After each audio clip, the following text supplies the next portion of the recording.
Fact today, only on ATN.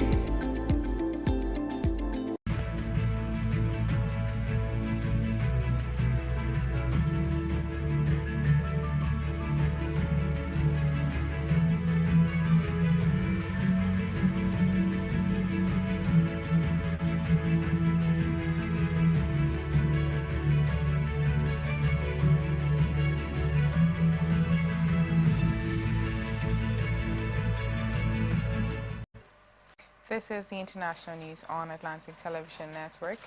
First, the headlines. East Africa, 100,000 people displaced, heavy rains, flooding. Israel, airstrikes on Rafah increased overnight. China, Antony Blinken raises concerns, China's support for Russia's military. Ukraine, President Vladimir expresses gratitude for aid bill. United States, judge expected to sentence paramedic to jail time. Australia, thousands set to hit the streets, calls for greater action. From the line across the ocean to the land beyond the mountains, through the Sahara, we bring on-spot news, live analysis, expert discussions on trending stories in politics, business, socio-economy, sports, and documentaries. So catch all the updates.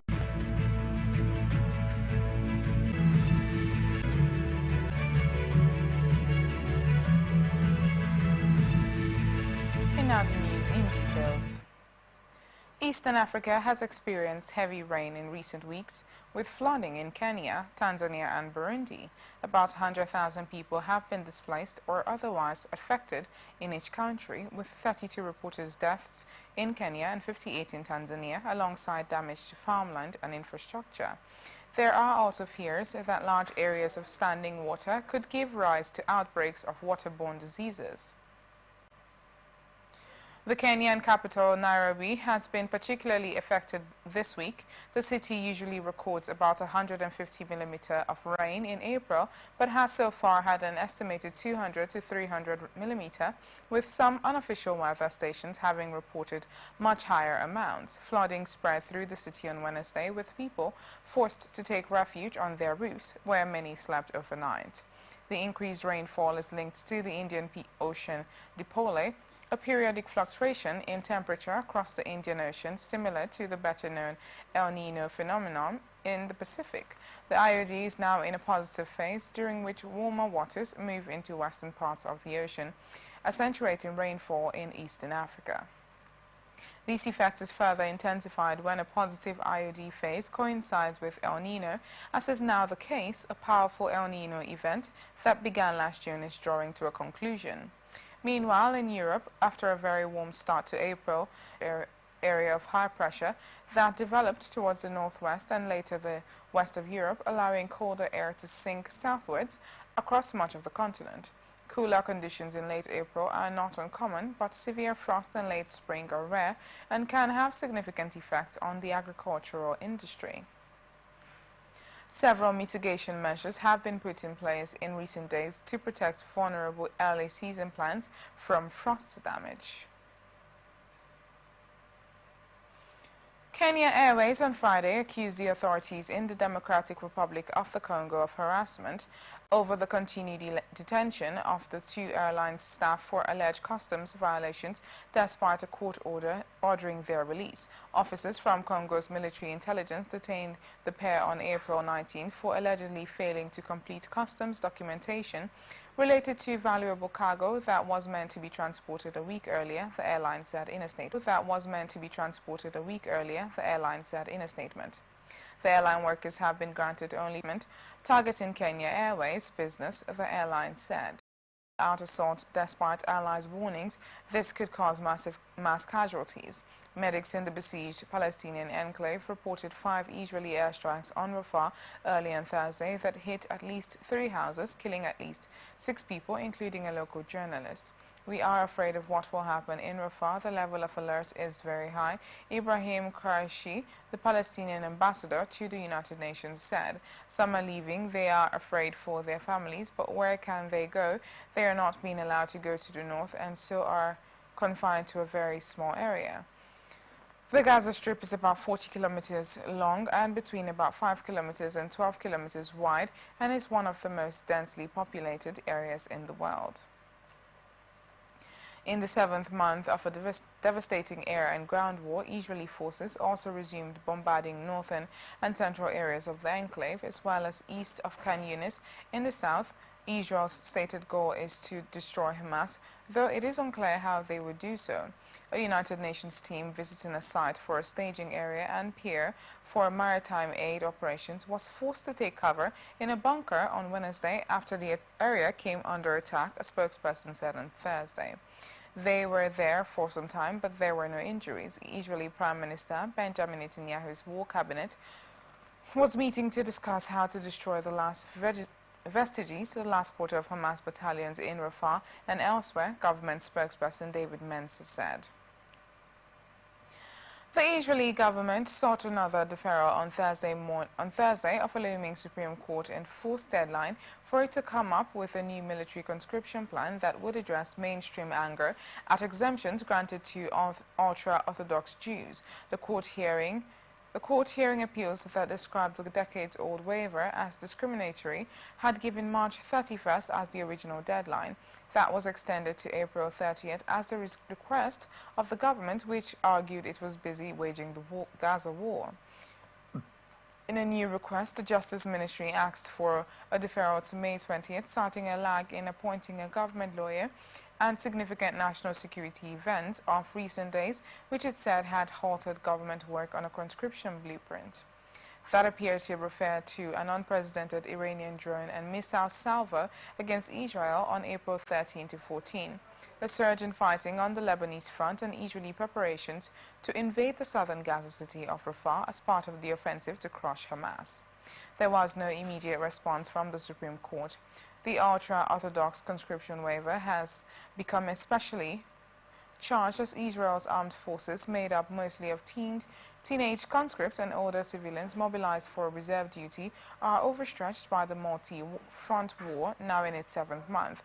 Prime Minister Benjamin Netanyahu's coalition includes two ultra-Orthodox parties that regard the exemptions as key to keeping their constituents in religious seminaries and away from a melting point military that might test their conservative customs.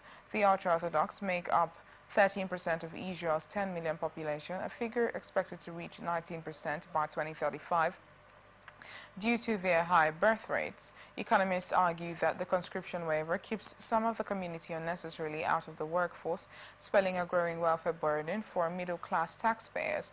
Israel's 21% Arab minority are mostly exempted from the draft, under which men and women are generally called up at 18, with men serving 3 years and women 2. The extension request was scorned by Yair Lapid, the secularist head of the parliamentary opposition, who accused the reckless government of trying. The examination was carried out respectfully while maintaining the dignity of the deceased, it said in a statement. Israel has denied killing those found in the graves and has released footage they say shows Palestinians digging these graves before the IDF operation. The Palestinian Civil Defense Team accused Israel of burying quickly decomposed, concealing evidence of its crimes, including torture, it said. The Office of the Prosecutor at the International Criminal Court in The Hague is investigating both sides in the Israeli-Gaza war, including the events of October 7 and investigating any crimes allegedly committed in Gaza, and that those who are in breach of the law will be held accountable. The northern Gaza Strip is still heading towards a famine, the Deputy UN Food Chief said on Thursday, appealing for a greater volume and diversity of aid to be allowed into the enclave and for Israel to allow direct access from its Ashdod port through Erez crossing. Israel pledged 3 weeks ago to improve aid access, including reopening Erez and allowing the use of Ashdod port. The move came after U.S. President Joe Biden demanded steps to alleviate the humanitarian crisis in Gaza, saying the U.S. could place conditions on support of Israel if Israel did not act. We certainly welcome those commitments, and some of them have been partly implemented. Some remain to be implemented, World Food Programme Deputy Executive Director Carl Schau told reporters, saying that for WFP there had been an uptick in getting aid and in some deal for a ceasefire and the release of hostages in the Gaza Strip, two Egyptian security sources said on Thursday. Egyptian, Israeli and U.S. officials held in-person and remote meetings on Wednesday that sought concessions to break a deadlock in months-long negotiations for a truce in the war between Israel and Palestinian group Hamas that began on October 7, the sources said. Egypt believed Israel had shown more willingness to allow displaced Gazans to return towards the north of the enclave in a way that limited security checks and procedures for those not suspected of militant activity, they added. The ability of civilians to return to northern Gaza unimpeded and the pullback or repositioning of Israeli forces have been sticking points in previous rounds of ceasefire negotiations in which Egypt and Qatar have acted as mediators. A meeting between Egyptian and Israeli officials was expected to take place on Friday in Cairo, the sources said, with further meetings with the Hamas contingent on the result. The United States and 17 other countries on Thursday issued an appeal for Hamas to release all of its hostages as a pathway to end the crisis in Gaza. Hamas vowed not to relent to international pressure. North Korean leader Kim Jong-un on Thursday inspected the test firing of 240mm multiple launch rockets manufactured by a newly established defense industry unit, the North news agency said, reported on Friday. The report did not give further details of the unit that produced artillery. North Korea is believed to be ramping up production of artillery amid allegations by the United States and South Korea that it is supplying Russia with weapons. Both countries denied the allegation. The test firing showed the rockets met the required standards for flight characteristics and accuracy, the news agency said. Kim said the 240mm multiple launch rocket system, which incorporates new technology, will bring about a strategic change in the strengthening of our military artillery capabilities, according to the news agency. In a separate report, the news agency said Kim visited the Kim's second Sung Military University, named after his grandfather and state founder, to mark the anniversary of the founding of the Revolutionary Army, the precursor to the country's military. State Antony Blinken raised concerns on Friday about China's support for Russia's military, one of the many issues threatening to sour the recent improvement in relations between the world's biggest economies. Blinken raised the matter during 5.5 hours of talks with China's top diplomat Wang Yi in Beijing, the latest high-level contact between the countries that have reduced the acrimony that pushed ties to historic lows last year. The U.S. diplomat is due to wrap up his visit on Friday with little progress on a raft of contentious issues, including U.S. complaints about cheap Chinese exports. Instead, both sides are focusing on pragmatic issues like people-to-people exchanges. The secretary discussed concerns about PRC support to the Russian defense industrial base. U.S. State Department spokesperson Matthew Miller said, adding the two sides also discussed Taiwan, the South China Sea, and other flashpoints. The PRC is short for China's official name, the People's Republic of China. Despite its no-limit partnership with Moscow, China has steered clear of providing arms for Russia's war in Ukraine, but U.S. officials warn its companies are helping the weapons industry with an unprecedented build-up that has helped to turn the tide of the war. For example, bigger machine tool imports from China have helped Russia increase its ballistic missile production, they say.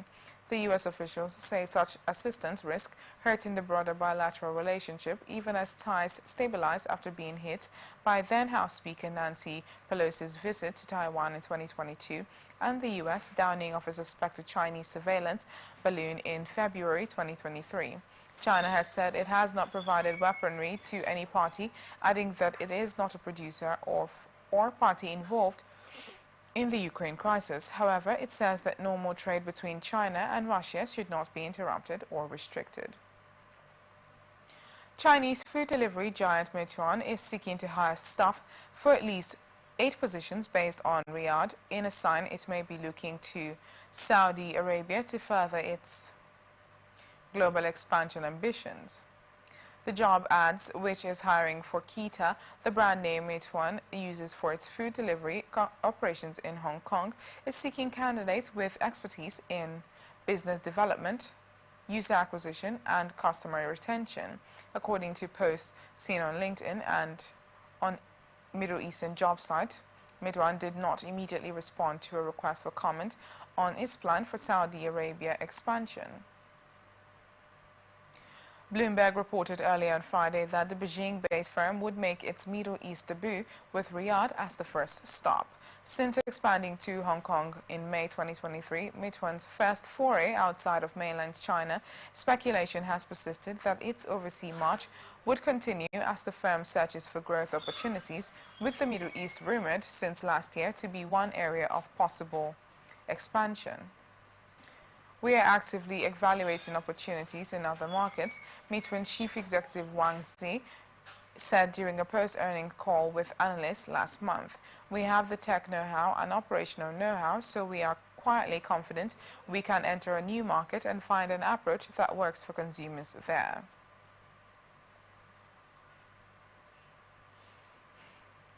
Hospitals in South Korea. Smaller cities are struggling with a lack of physicians as a nationwide strike of trainee doctors enters its third month in protest against plans to tackle the shortage by boosting medical school admissions.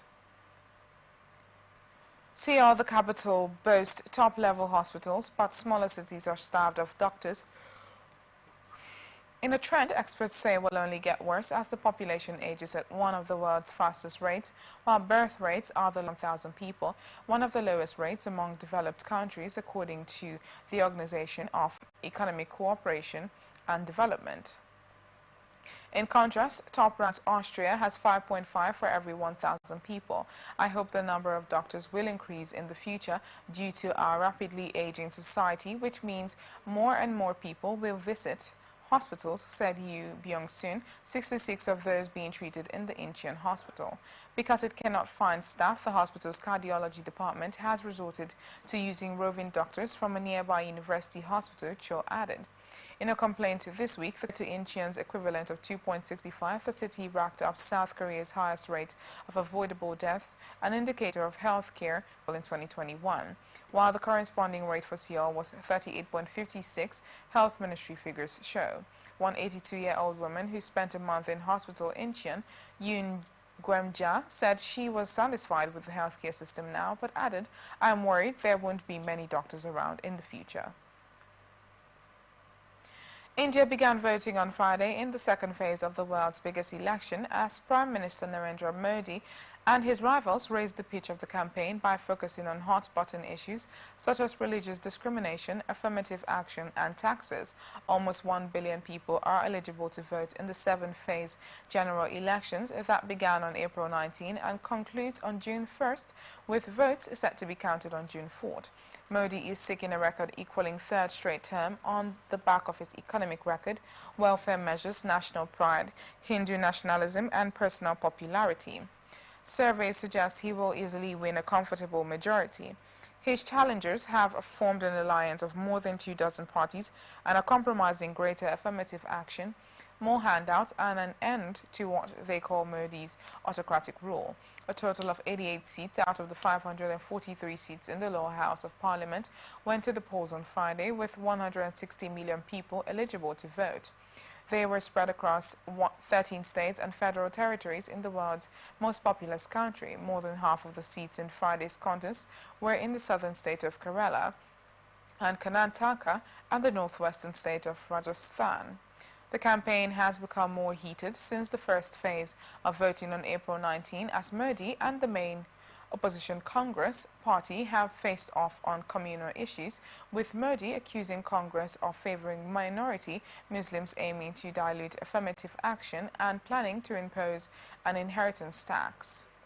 Congress has denied the charges and said Modi fears losing and was using divisive language to distract voters from real issues such as unemployment, the price rise and rural distress. But some voters were responding to the BJP. I will vote for BJP. Muslims will get a lot of benefits if Congress comes to power, and I don't want taxpayers' money to go for the benefit of any one community, said Sri Hari SS, 23, who voted in the tech hub of Bengaluru. Tackling unemployment, inflation and high taxation in the world's fastest growing major economy, however, should be the priorities of the new government, said Karimullah Bashar, 47, a Bengaluru software engineer and a Muslim voter. You are watching the international news on Atlantic Television Network. We will be back after this break.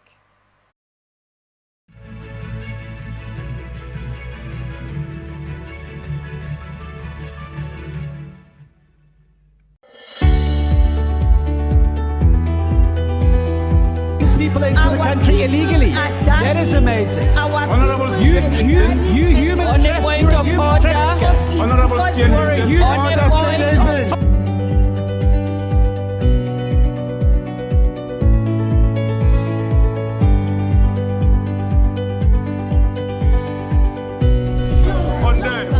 They are not picking our calls.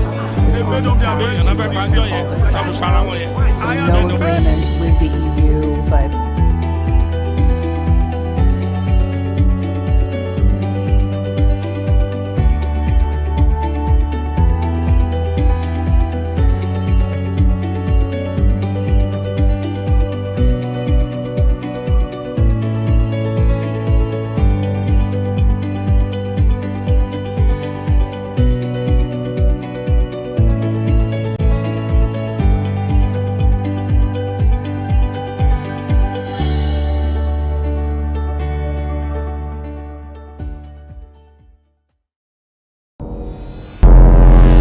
Every day, our lives are changed by history. We are one people, all of us. Leaders, politics, Nobody's ambition is what they blood. I have fought very firmly. natural occurrence, war, and the world economy. I belong to everybody, and I belong to nobody. ATN covers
Welcome back. This is the international news on Atlantic Television Network.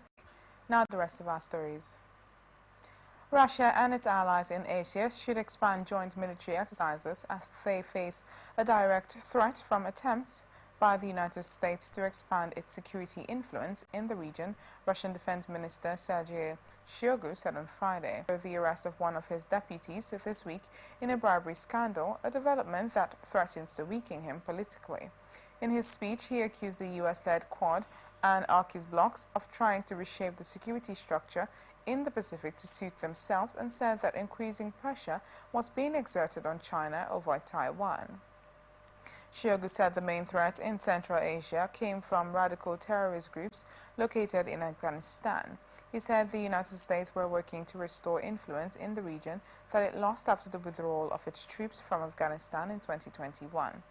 Islamic State militants claimed responsibility for killing more than 140 people at a concert hall and an allegation that Kyiv were helping Kyiv prepare acts of sabotage on Russian territory and that Ukraine was using Western weapons to attack Russian civilian infrastructure. He did not provide evidence to back up his assertions. Romania's Orthodox Church says it will keep welcoming priests bolting from Moldova's Russian-linked Orthodox Church to join a growing rival body subordinate to Bucharest as it believes the ex-Soviet state's future lies with Europe. Disputes within Moldova's Orthodox community, which makes up 90% of the population in the country, lying between Ukraine and Romania, are heating up just over a week before Orthodox Christians celebrate Easter. But parishioners are divided between which reports to the Romanian Church. Neither has autocephaly or full independence. More than 60 priests from the Moscow-linked church have switched sides, asking them to consider their mistakes, repent deeply, and return to the bosom of the church. The rival Bessarabia Church said in response it could not understand just what the Moscow-linked church wanted. They stripped them of their clerical duties and then bring them back, Bessarabia Church Press Secretary Constantin Olaru told a television interviewer on Thursday. We cannot explain what they are trying to achieve and what their final aim is. President Vladimir Zelensky expressed his gratitude on Thursday for the U.S. aid bill for Ukraine during calls with U.S. House of Representatives Speaker Mike Johnson and Senate Majority Leader Chuck Schumer. Zelensky said on occupiers on civilian infrastructure and the need to boost air defenses, notably Patriot systems. The president noted that it is important to send this latest aid package to Ukraine as quickly as possible, the statement on the website read. He noted separately the mention of ATA CMS in the law, which are very much needed in Ukraine. Prime Minister Kyriakos Mitsotakis said Greece cannot offer air defense systems like Patriots or S-300 to Ukraine, responding to pressure from EU and NATO allies to send more military aid to Kyiv, with Russia having stepped up air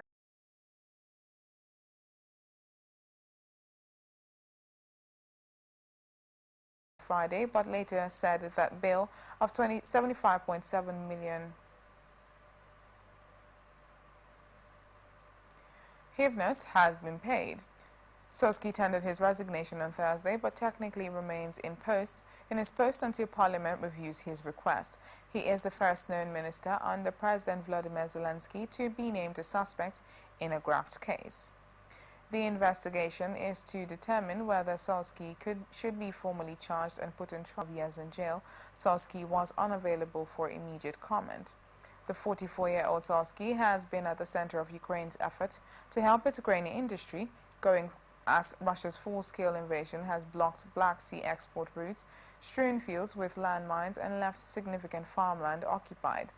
Kyiv has applied to join the EU, and its farming minister will be heavily involved in negotiations to integrate the country's grain industry into the 27-member bloc.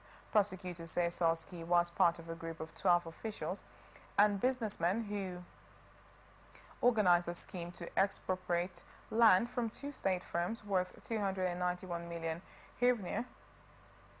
They say the group tried to illicitly transfer other land. Sosky was working as a lawyer in 2017 was elected as a lawmaker in 2019 and became the head of Parliament's Agrarian Policy Committee.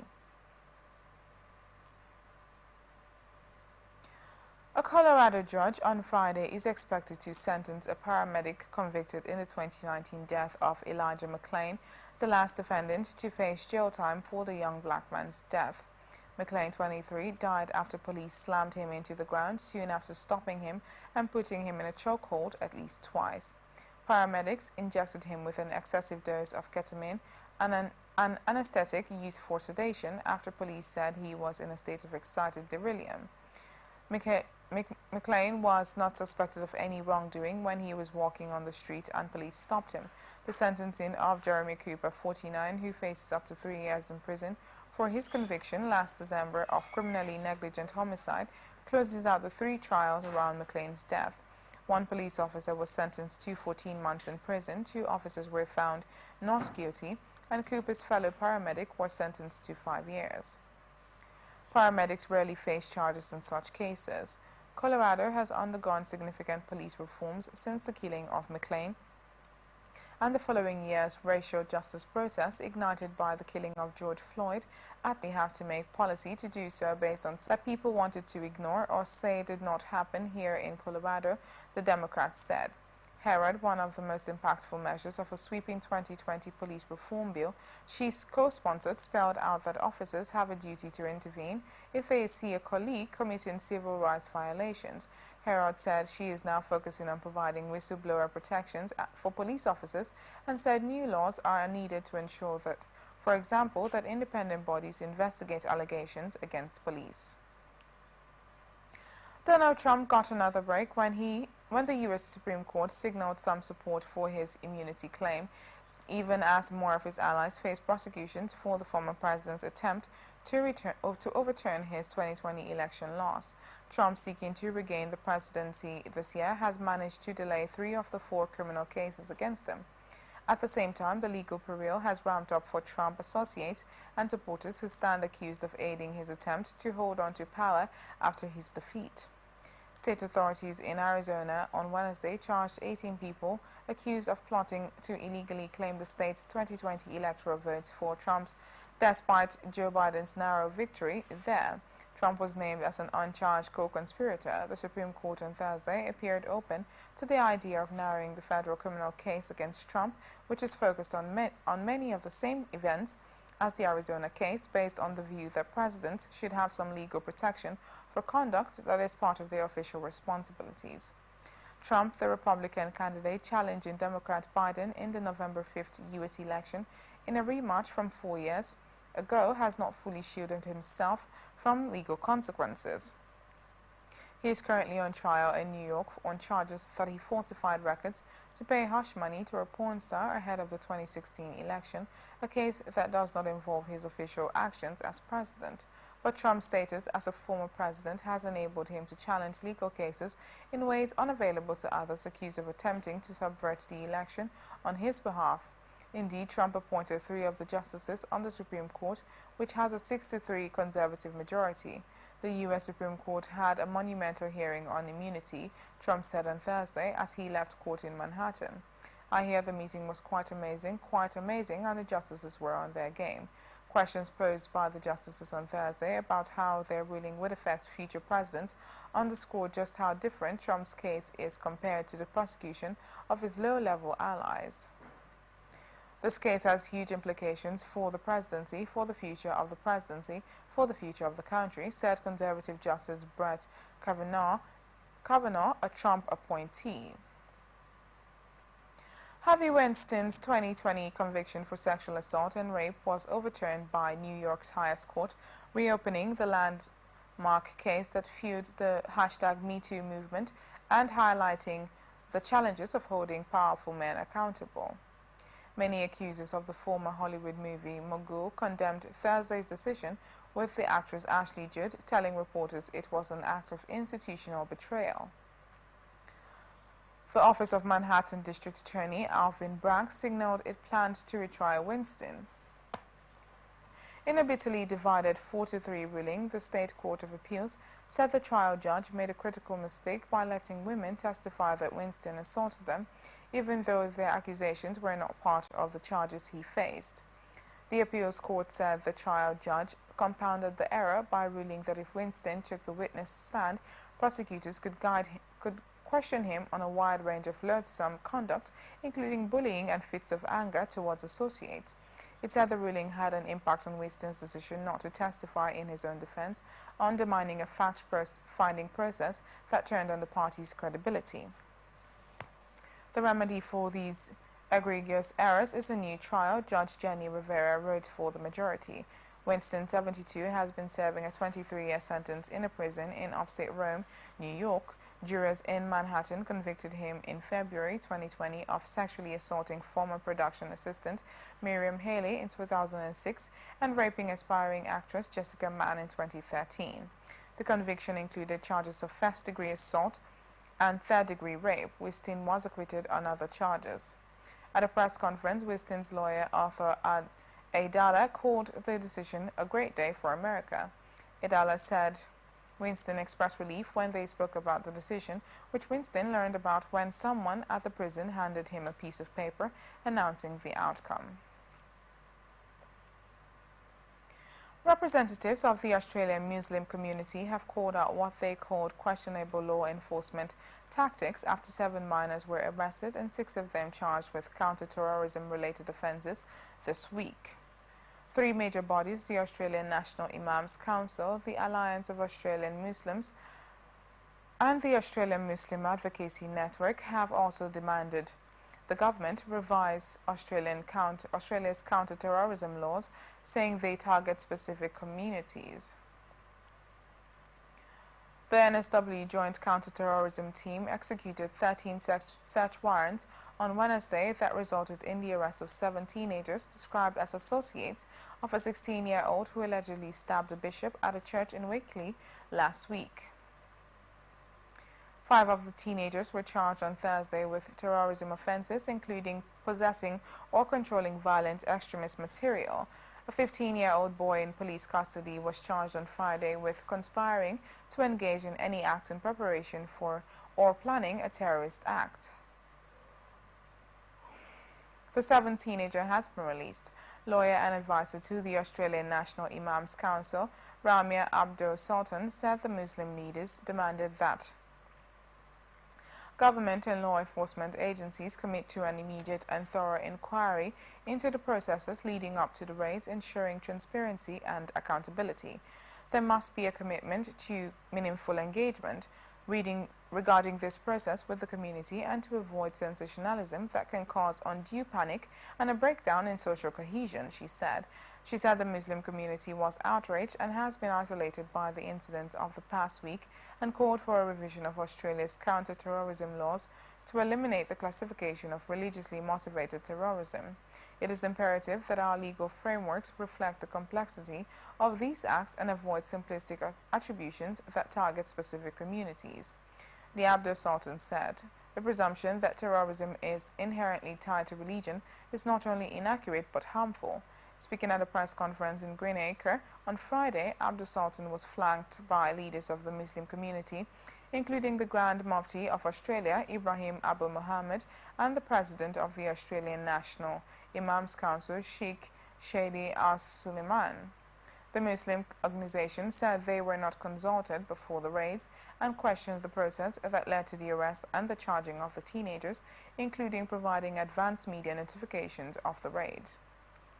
At a press conference on Wednesday, Australian Federal Police Deputy Commissioner Creasy Barrett said community liaison teams had held discussions with faith communities. At that same conference, NSW Police Deputy Commissioner David Hudson said police were in the process of engaging with our local community leaders to ensure calm across their suburbs in southwestern Sydney. A spokesperson for the NSW Police refused to answer any questions on who was consulted on the raids or on law enforcement tactics. Thousands of Australians are set to hit the streets this weekend, calling for greater action on growing epidemic of women killed in violent attacks. Organized by advocacy group What Were You Wearing, the